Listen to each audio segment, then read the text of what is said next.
2020년 7월 24일 금요일 밤 11시 25분입니다.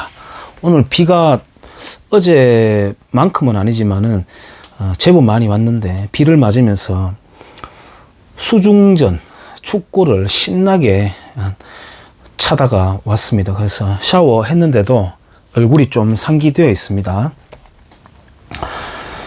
책 소개를 좀 해보려고 합니다. 문화 막시즘 미국의 타락이라고 하는 책입니다. 컬처 막시즘. 이 책은 이제 그 다큐 형태의 영상을 텍스트로 옮겨놓는 책이 되겠고요. 공동 역자는 김승규, 오태용이라고 하고요. 지연이는 론 폴, 테드 베어, 뷰캐넌, 에드윈 비에이라, 에드워드 그리핀, 이렇게 되겠습니다. 요 책하고 거의 유사한 맥락이 지난번에 오랜 시간은 안 지났습니다. 그 좌파 문화 권력 3인방이라고 하는 그 조우석이라고 하는 괜찮은 언론인 맞죠? 언론 논평가인가요? 예, 그분이 냈는 책이 거의 이 책과 맥이 닿아있다고 저는 평가를 하고요. 그 책은 이제 백낙청, 리영희, 그 사람은 자기 이름이 리영희라고 불리기를 원하는 사람이죠. 조정래. 저야 그 사람들을 봤을 때 제 입장에서는 굉장히 천재적인 사람이다.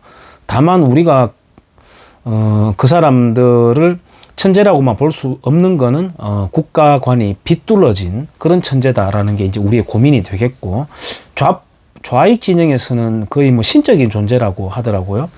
그 책에 보면은 시인 고은 이야기도 나오고요. 왜 술 마시면은 후배 여자 작가들 앞에서 물건을 꺼내가지고 풍차 돌리기를 한다는 그 유명한 시인 고은 이야기가 나오고, 그 다음에 지금 최근에 청문회 과정에서 이인영 씨를 둘러싸고 이제 이슈가 되었던 그 전향에 관련되어서는 안병직 교수님, 그 다음에 이영훈 교수님이 전향한 대표적인 사람이다. 그런 이야기도 나오고요.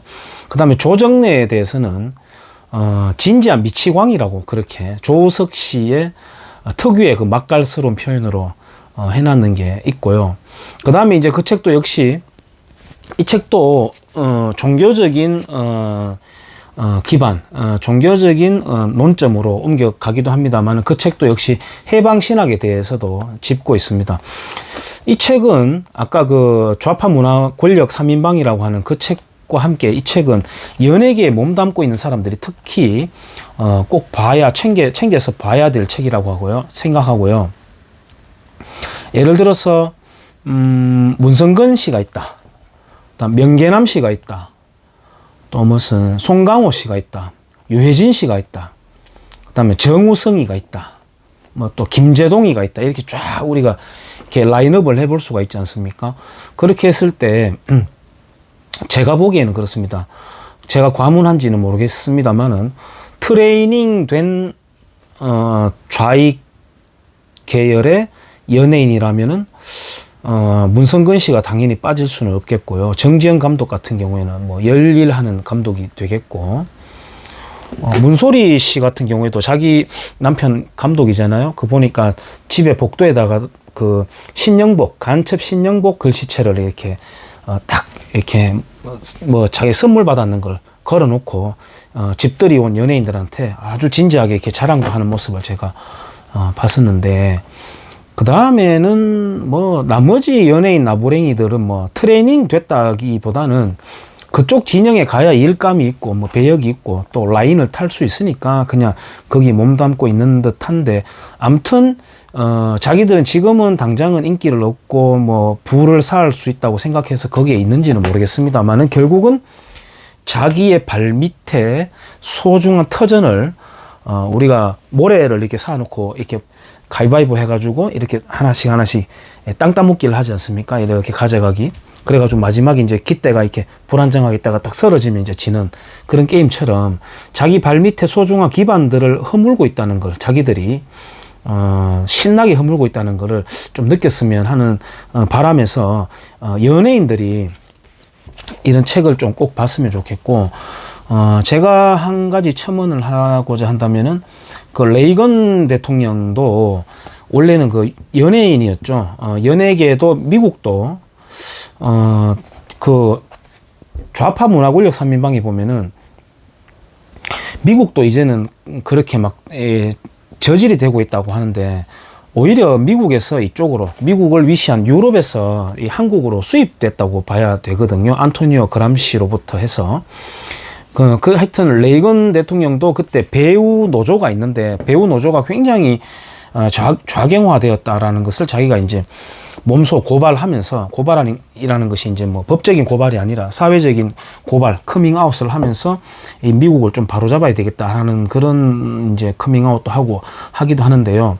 연예인들이 좀 봤으면 좋겠다는 생각이 들고, 연예인 중에서도 당연히 정치적인 성향은 우익적인 성향을 갖고 있는 사람들이 저는 있다고 봐요. 하지만은 이제 어떤 유대 관계라든지 어떤 일감이라든지 그런 거에 때문에 대놓고 이렇게 내세우지는 못하고 있는다고 저는 뭐 추측이 됩니다. 그렇게 생각을 하고요. 종교적인 관점에서 보면은 인본주의의 헬레니즘과 그 다음에 신본주의의 히브리 사상의 싸움이다, 이렇게 말할 수도 있겠고, 그 다음에 진화론과 창조론의 싸움이다, 뭐 이런 게 있을 수 있겠고요. 그 다음에는 지금 한창 이슈가 되고 있는 차별금지법. 차별금지법은 얼핏 보기에는 마치 소수의 인권, 인격, 이런 것들을, 가치, 이런 것들을 좀 더 폭넓게 보장하는 듯 하지만, 그게 아니라 우리 사회의 법적인 테두리가 아니라 정말 의식적으로 뿌리채 우리가 갖고 있는 거를 쥐 흔들어 버리는 그런 법이다. 굳이 뭐 이슬람계라든지 뭐 성이라든지 그런 걸 말하는 것보다도 언어에서부터도 이미 차별금지라는 말은 바로 선택의 자유를 박탈하는, 선택의 자유라는 것은 내가 거부할 자유까지도 포함한 개념이라고 저는 생각해요. 그래서 선택하고 내가 거부할 개념, 자유까지도 모두 박탈시켜버리는, 그래서 언어에서부터 이미 굉장히 사람들의 일상생활을 옥죄는 그런 시도를 지금 좌익 진영에서 아주 악랄하게 지금 시도하고 있는 상황이고, 한겨레, 경향, 한국일보 이러한 좌익 언론에서는 지금 계속 그걸 이제 부추겨주는 불때기를 하고 있는 지금 우리 현실 속에서요, 그런 상황입니다. 근데 재밌는 것은 종교적인 관점으로 이제 접근할 수도 있다고 말씀드렸는데, 공산주의 이론의 기초라고 할 수 있는 칼 마르크스, 그리고 대표적인 해체주의자가 자크 데리다라고 하는 사람이 있습니다. 이 사람들이 흥미롭게도 대부분 이런 유해 사람들이 유대계에 뿌리를 둔 사람들이에요.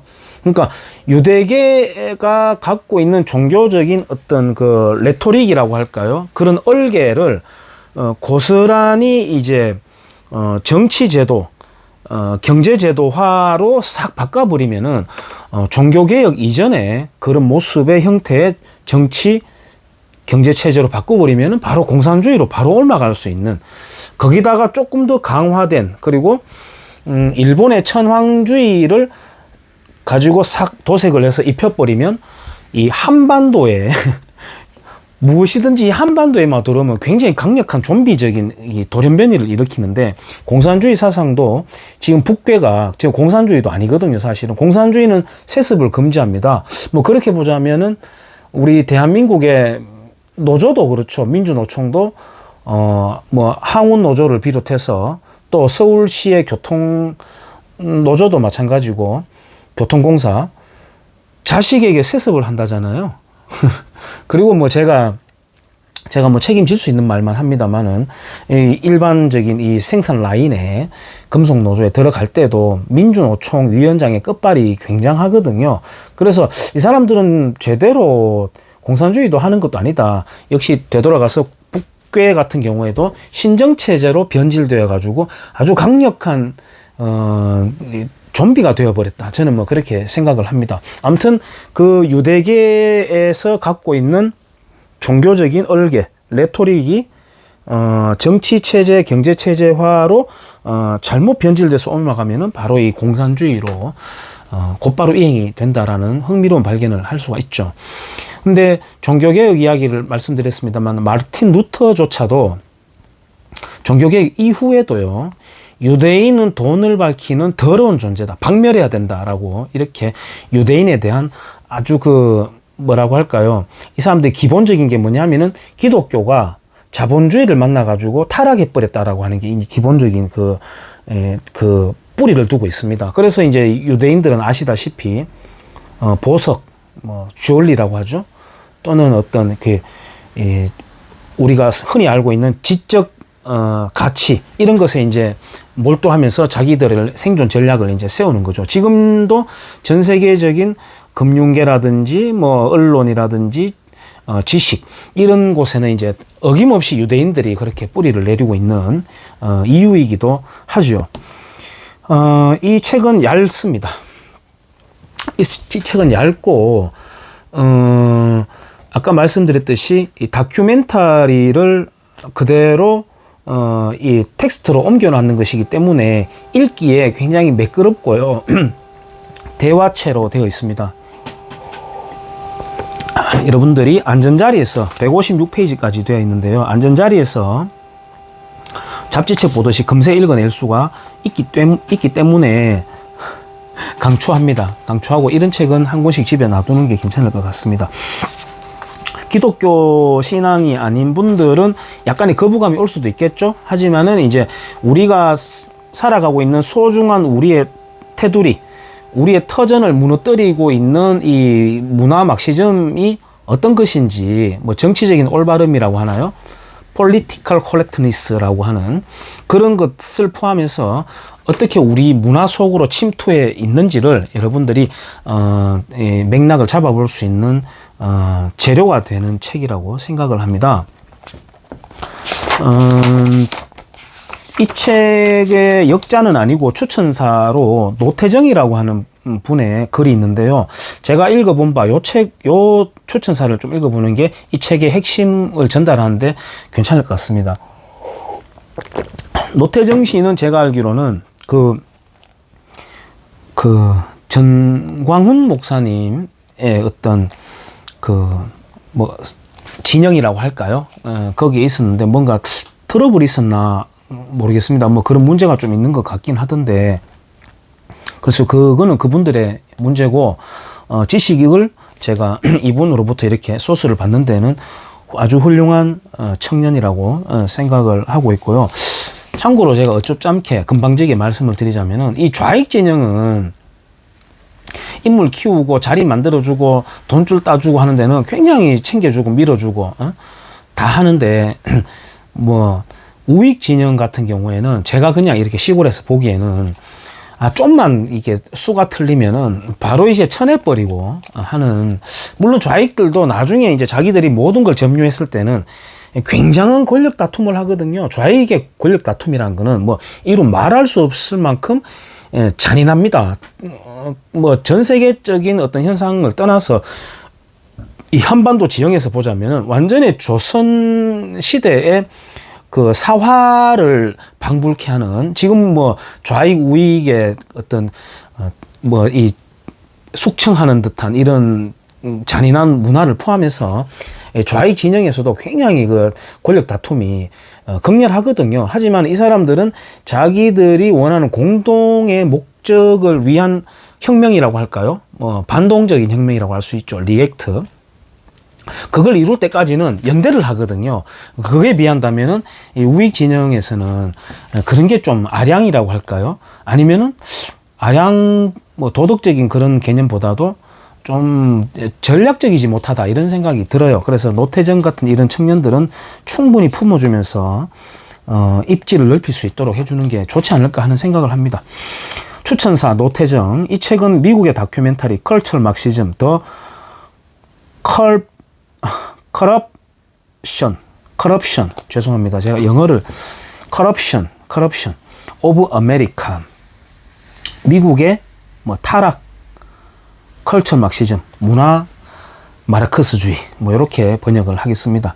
이 다큐멘터리는 크게 두 축으로 구성되어 있다. 첫 번째는 미국이라는 나라를 설명하는데 초점이 맞춰져 있다. 두 번째는 문화 막시즘으로 대변되는 좌파의 가치가 어떻게 문화를 통하여 미국을 무너뜨리고 있는지 상세하게 고발하고 있다. 이 다큐멘터리가 흥미로운 이유는 미국의 건국 정신 및 가치와 그것을 위협하는 문화 막시즘이 예상외로 상당한 보편성을 갖고 있기 때문이다.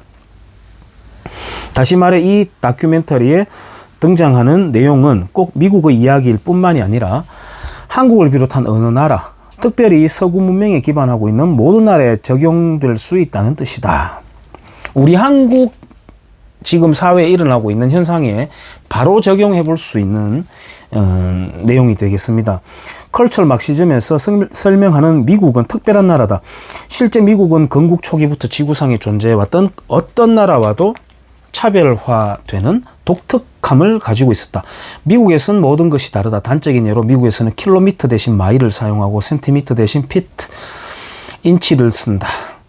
무게를 잴 때도 킬로그램이 아니라 파운드라는 단위를 사용한다. 심지어 스포츠 영역에서도 미국 유불하면 여실히 드러난다. 뭐 풋볼 이야기, 농구 이야기, 야구 이런 이야기들 나오고요. 외교 영역에서도 미국은 예외적이다. 외교는 기본적으로 타국과 상대하는 것인데 미국에서는 고립주의가 국가 정책으로 정통성을 인정받는다. 지금 트럼프가 하고 있는 것이죠. 아니 어떻게 고립을 통해 외교를 할 수 있단 말인가? 외교란 기본적으로 타국과 상대하는 것 아닌가? 하지만 초대 대통령이었던 조지 워싱턴이 퇴임사에서 타국의 일에 지나치게 개입하지 말라는 유언을 남긴 이후 고립주의는 미국 외교의 굳건한 전통으로 자리 잡게 되었다. 위에서 언급한 것들은 모두 미국식 예외주의의 일환이다. 미국을 건국한 국부들에게는 미국이 다른 국가들과 특별히 유럽의 나라들과 달라야 한다는 강박에 가까운 신념이 있었다. 미국의 국부들은 수천 년에 걸친 역사를 통해 나타난 국가들의 흥망을 심도 있게 연구했고 그 역사적 학습의 기반 위에 자신들이 가지고 있던 신앙적 철학을 멋지게 결합해냈다. 우리가 알고 있는 미합중국은 그러한 노력의 결과물로 탄생했다. 미국식 예외주의는 그들의 건국에 있어서도 여실히 나타난다. 미국은 인류 역사상 최초로 민족, 언어, 인종, 혈통, 역사 등이 아니라 가치관회라고 하는데 지금 노태정신 여기다가 아이디어라고 옆에다가 붙여놓고 있습니다. 기반하여 세워진 나라다. 그리고 그 가치관의 핵심은 자유다. 사실 이것은 세계 정치 역사상 유례가 없는 희귀한 현상이었다. 지금까지 이 진구상에 존재해왔던 모든 나라는 인종, 혈통, 민족, 언어, 역사 등을 기반으로 설립되었기 때문이다. 같은 인종과 이런 문장을 보면서 우리 한국인이라는 것은 그러면 어떤 식으로 잉태되어 왔고 우리의 사고방식은 어떤 구조를 갖고 있을까를 한번 흥미롭게 고민해 보는 것도 괜찮겠죠. 같은 인종과 언어를 공유하는 사람들끼리 커뮤니티를 이루고 살다 보니 자연스럽게 부족이 발전하여 도시가 되었고 도시가 모여 국가가 형성했다. 우리는 이것을 민족국가, 네이션 스테이츠라고 부른다. 역사상 모든 나라는 민족국가였다. 하지만 미국은 달랐다. 민족이 아니라 가치관에 기반하여 세워졌기 때문이다. 미국은 같은 조상들이 아니라 우리는 같은 조상들이죠. 예. 할아버지에서 쫙 뻗어 나오는 이 피라미드형입니다. 같은 후손들을 공유하는 나라다. 미국은 같은 후손들. 예. 그러니까 뭐 흑인 뭐 어떤 나라에서 오든 상관없고 같은 가치관만 있으면은 자손이 똑같이 나온다. 역삼각형의 형태가 되겠죠. 누구나 미국이 제시하는 자유의 가치에 동화된다면 미합중국의 시민이 될 수 있는 문을 활짝 열어놨다. 예, 아메리칸 드림이죠. 가치 기반한 연방입니다. 미국이. 근데 이제 대한민국의 이 좌익들은 공산화 단계 전 단계로서의 낮은 단계 또는 느슨한 단계 뭐 말은 그렇게 조금씩 바뀌었습니다만은 또 뭐 앞서서는 고려 연방제가 있었고요. 그런 연방제를 통해서 이제 공산화 중간 단계를 두는 건데 그들이 말하는 연방제와 미국의 연방제는 완전히 다른 것이죠. 미국인들, 특별히 미국의 보수주의자들은 자국의 건국 자체를 위대한 도전이었다고 생각한다. 미국은 시민 개개인에게 종교와 표현, 집회와 언론, 그리고 결사의 자유를 보장하기 위하여 만들어졌다. 정부보다 먼저 존재한 개인, individual predating government, 정부에 앞선 개인, 이렇게의 권리와 자유를 지키고 보호하기 위하여 탄생한 정치 공동체였다. 인류 역사상 최초로 국가 건설을 통해 이루어진 실험, 이것을 미국의 실험이라고 부른다. 그리고 그 실험은 대성공을 이뤘다. 문제는 현재 미국의 위대한 성공이 심각한 도전에 직면해 있다는 사실이다. 이 다큐멘터리에 출연한 다양한 패널들은 문화막시즘으로부터 비롯된 좌파의 위협이 공화국으로서 미국의 존립 기반 그 자체를 흔들어 놓고 있음을 통렬하게 고발한다. 문화막시즘이란 무엇일까? 막스는 전 세계에 있는 노동자들이 단결하여 자본주의의 체제를 전복시키게 되면 공산주의 유토피아가 도래할 것으로 기대했다. 하지만 막스가 설립한 이론과 달리 막상 1차 세계대전이 발생하자 전 세계의 노동자들은 단결하여 자본가들을 축출하지 않았다. 오히려 그들은 민족주의에 고취되어 서로에게 총뿌리를 겨누며 싸움을 시작했다. 우리 6.25 전쟁에 한번 조망해볼 내용이죠. 막스 이론의 심각한 결함이 발견된 것이다. 예, 그러니까 이 공산주의자들은 민족주의, 즉 그것을 이제 파시즘이라고 그렇게 규명을 하고 타도 대상으로 삼습니다. 하지만 타도 대상으로 삼음과 동시에 공산주의자들에 대한 적개심을 흐려버리기 위한 개념으로서, 수단으로서 민족이라는 것을 내세워서 사람들에게 마약을 뿌리는 거죠. 연막을 치는 거죠. 지금 대표적으로 우리 대한민국의 좌익들을 보면은 고스란히 그 정체들이 드러나는 거죠. 그래서 그 안티테제로서 또 이제 반일 감정을 들추어 가지고 이제 써먹는 겁니다. 뭐 반일 감정이라고 하는 거는, 근데 우리 대한민국의 소위 우익이라고 하는 진영의 정치인들도 뼈저린 반성을 해야 되는 게, 자기의 정치적인 지지율을 얻기 위해서는 좌우 따질 것 없이 반일 감정을 사용했던 게 사실이죠. 이 과정을 유심히 지켜봤던 이탈리아 공산주의자 안토니오 그람시는 막스의 이론을 보완해야 된다는 걸 깨닫고 자신의 저서, 유명한 책이죠. 옥중수고를 통해 문화를 매개로 한 공산주의 혁명 전략을 수립하게 된다. 이른바 진지전이 되겠습니다. 종교, 국가, 가정의 장벽을 서서히 허무는 것이다. 좀 길어지니까요. 이 정도로 마무리하겠습니다. 1960에서 70년대 독일에서 막시즘 학생운동가로 활동했던 루디 두치케는 그람시 전략을 핵심 기관의 침투에 들어가는 긴 행진이다. 핵심 기관의 침투에 들어가는 긴 행진이다. 그 긴 행진이 지금 대한민국 체제에는 얼마만큼 침투했을까요? 예, 청와대까지 들어가 있는 겁니다. 그 다음에 역사를 영화로서 배우게 되는 학생들의 뇌수에까지, 젊은이들의 뇌수에까지 침투해 있는 겁니다. 이걸 어떻게 빼내야 되죠? 그런 상황이 되겠습니다.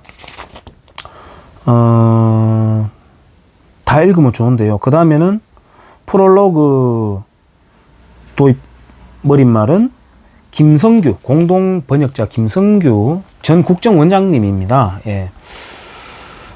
굉장히 스마트하고, 아주 멋진 분이라고 저는 개인적으로 생각합니다만은, 노무현 정권 때 국정원장이셨고, 그 노무현 정권 때 1심에, 이른바 1심의 사건이 터지죠. 1심의 사건에, 386, 그러니까 지금으로 보자면 586, 그들을 조롱하는 표현으로 보자면 1086, 그러니까 지금 청문회 하고 있는 이인영, 임종석을 위시한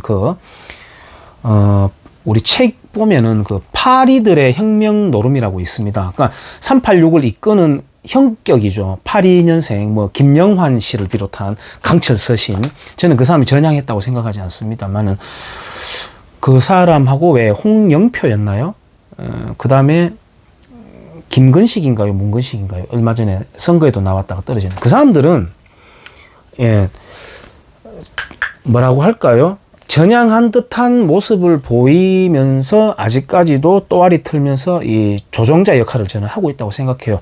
반공만 이야기하면 반공 떠들지 마라. 그거는 극우다. 시대착오적이다. 이런 식으로 이제 공격을 하거든요. 저는 그 사람들 전향했다고 생각하지 않습니다만은 어쨌든 그 김성규 원장님이 1심의 사건을 수사하는 중에 경질이 돼버립니다. 그만하라고. 나가라. 수사하지 말라고. 지금이라도 1심의 사건은 재수사를 해야 되지 않을까요?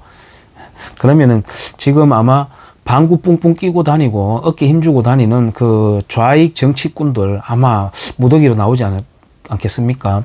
지금 뭐 이인영 씨가 시대착오적인 뭐 사상 검증하지 말라고 이렇게 이야기하는데 어느 국가든지 다 사상 검증합니다. 어떤 절차적인 방법의 다양성을 통해서. 독일 같은 경우에도 헌법수호청이라는 하고 하는 그 기관이 있어서 그거는 초권력적인 기관입니다. 권력을 초월한 기관이에요. 누구든지 이제 수사를 하게 되는 그런 기관의 역할을 우리가 국정원이 해야 되는데 또 기무사가 해야 되는데 지금은 뭐 마비되어 있죠. 예, 뭐 간첩 잡았다는 소식 들어보셨습니까? 제가 생각하기에는 간첩이 그 어느 때보다도 가장 득실득실하는데 간첩 수사가 이루어지지 않고 있습니다. 여기는 이론적인 내용들 많이 나옵니다. 사회주의란 무엇인가라는 챕터가 있는데요. 사회주의하고 공산주의 이제 조금 혹시 영상 보시는 청년들이 있다면, 청소년들이 있다면 헷갈리신다면은 여기 내용을 한번 보고 제 생각을 말씀드릴게요. 사회주의가 무엇인지 이해하려면 먼저 공산주의가 무엇인지부터 이해해야 합니다. 공산주의란 국가가 생산수단을 소유하는 경제체제입니다. 생산수단이란 자본을 의미하며 자본은 돈, 기계, 노동, 토지 및 자원을 의미합니다. 이런 내용들은 이제 우리가 정치 경제라고 하는 그런 학교 교과목에 고등학교 때 다 나온다고 제가 알고 있습니다. 요즘 교과서는 모르겠고요. 사회주의는 국가가 생산의 열매를 소유하는 경제 체제입니다. 생산의 열매란 생산 수단에 의해 발생하는 세입을 의미하며 세입이란 바로 세금을 다르게 말한 것입니다. 여기서는 지금 생산 수단과 그다음에 생산 수단의 결과로서의 열매를 이제 구별해 놓고 있는데요. 수단의 소유는 곧바로 분배의 독점으로 이어지죠. 예, 그리고 분배의 독점은 다시 수단을 국유화하는 국가 권력에 종속시키는 결과로 바로 이어지기 때문에 사회주의하고 공산주의하고는 굳이 나눌 필요가 저는 없다고 생각합니다. 그리고 마치 사회주의라고 한다면은 뭐 우리가 삼인당도 있지만은 사회민주주의 마치 뭔가 합리적인 듯한 그 외형을 띠거든요. 전혀 저는 그렇지 않다고 생각합니다. 공산주의라고 하는 말의 거부감을 희석시키고 분식시키고자 하는 그런 의도가 깔린 게 저는 사회주의라고 생각해요. 종국에 가서는 사회주의, 공산주의, 그 다음에 파쇼라고 하는 극우, 사실은 극우도 아니죠. 그 히틀러하고 무솔리니도 원래는 공산주의 추종자들이었거든요. 아르바이트가 너희들을 자유롭게 하리라. 예, 그 히틀러가 내세운 캐치프레이즈입니다. 그러니까 노동을 찬양하고 노동가들이 천국이 되는, 그래서 자본가를 우리가 탄압해 주겠어. 정치 권력화 해 주겠어. 그리고 우리가 생산 수단을 일정하게 과학적으로 아주 계산적으로 분배를 하고 또 거기서 나오는 소득은 역시 똑같이 잘 나눠 주겠어. 우리 지금 전교조 교사들이 그런 말 하고 있죠. 교사라고 해야 되나요? 뭐 자기들 스스로 노동자라고 하니까 전교조 노동자들이 그 짓을 하고 있습니다. 성과급제로 돈을 나눠주면 다시 그걸 자기들이 싹 거두습니다. 거둬가지고 다시 n분의 1로 싹 나눠주는 그런 역할을 하고 있는데 지금은 좌익 교육감들이 그거는 파면감인데 분명한 파면감이거든요. 국가체제에 자기가 바로 대놓고 반기를 드는 겁니다. 공무원의 신분으로서. 그래서 파면감이죠. 근데 이제 좌익 진영의 교육감들이 눈 감아주고 있는데 아무튼 그런 차이가 있기 때문에 동질성이 있기 때문에 사회주의, 공산주의를 구분하는 거는 저는 종국에 가서는 의미가 거의 없다고 생각합니다. 자, 금요일입니다. 불금이고요. 지금 밤 12시 5분 전이네요. 전인데 제가 신나게 비 맞으면서 축구하고 와가지고 문화막 시즌 미국의 타락 이라고 하는 책을 소개해 봤습니다. 한번 시간 날 때 한번 보세요. 이렇게 얇고 하니까요. 내용은 아주 알차고 좋습니다. 자, 내일부터 주말인데 비 오는데 운전 조심하시고 즐거운 주말 보내시기를 바랍니다. 감사합니다.